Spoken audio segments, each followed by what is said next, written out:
Now, more people are getting financial advice off of TikTok. Chase Wilsey is here with Wilsey Asset Management, and you're breaking down if it can actually help or hurt you. Because initially I was joking around, any financial advice off TikTok, I'm like, don't follow it. So talk to me about what type of advice is being offered. Well, the thing I look at here is obviously this is kind of more towards Gen Z, the younger generation here, and they're actually 5 times more likely than people in their 40s, let's say, to get a stock tip or get financial advice from TikTok. So, the advice they're getting is anything from stocks to kind of personal financial advice. It kind of really runs the gamut there. Okay, so everything. Yeah. Just about everything. But okay, so talk to me about loud budgeting. What is that? Yeah, so obviously there's a few trends on TikTok that people are following, and loud budgeting is one. And loud budgeting is the concept of essentially making people aware of your budgeting or financial goals. And I think it's a good idea because it gives you a little accountability, but also too, you got to think about this. You got a call from a friend that say, hey, let's go to dinner tonight. No, I can't. I'm really focusing on my finances. And you kind of become that person over time. If you really are prioritizing that, you're giving up a lot of your social life. You need to have that balance over time because otherwise it's not going to work long term.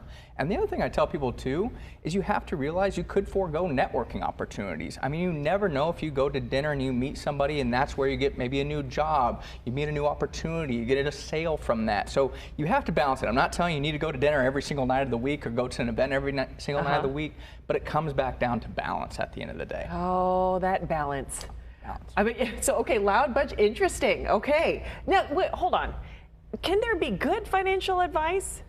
I think there are good intentions here. Like I said with loud budgeting, there are some positives from that. And the other thing I look at here too is it's getting people to actually think about their finances. Right. So I think that's a major positive that people are kind of looking inward and saying, okay, I need to make this a priority.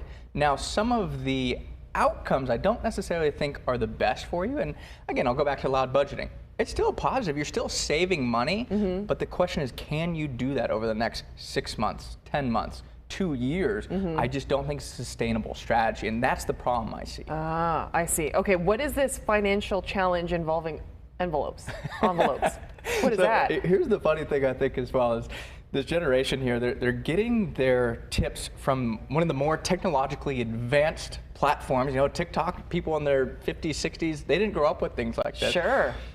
Now, you're coming back down to envelopes and cash. So you're using technology to form a financial strategy that really isn't technologically advanced at all. Interesting. The strategy comes with the idea that you're going to kind of pre-budget your money. You're going to put cash into envelopes. So you're going to say, okay, I'm going to just make it easy. I'm going to have $1,000 a month for groceries, $500 a month for gas.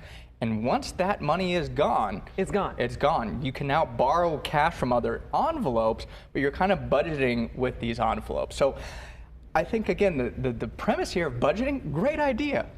But you can use technology in different ways to still accomplish the same goals. It might take a little bit more attention. Okay. But by sitting in cash, you're foregoing interest. And now we know like high yield savings accounts, 5% interest. You look over time, $5,000 in a high yield savings account over a year, that's $250. It's not chump change essentially. Right. So you're foregoing that. And also too, if you're paying with cash, you're foregoing credit card reward points.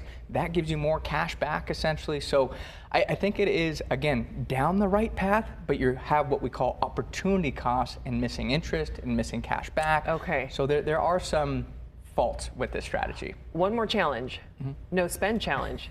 So I'm just going to guess you're not spending anything? Or are you just going to be sitting at home? And essentially, the no spend challenge, again, kind of similar to the first one we discussed there, but the no spend challenge, you look at saying, no spend week, no spend month. Sometimes people go as far as no spend year. And obviously you can't not spend money, but it's on non-essential items. Okay. So, no shopping, no going out to restaurants, no traveling.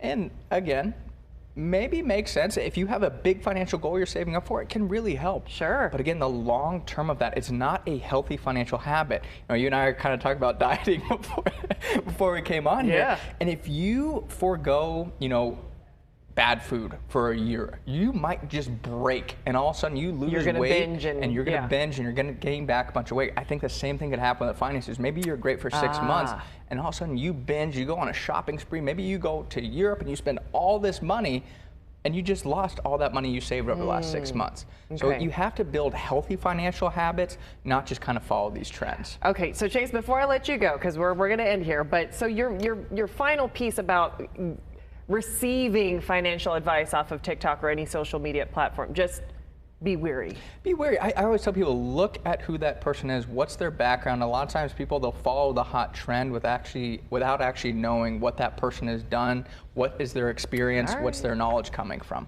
I hear that, and I get advice all the time from social media, so I have to be very careful. Chase, thank you so much for your expertise. Of course, thanks for Thank having you. me.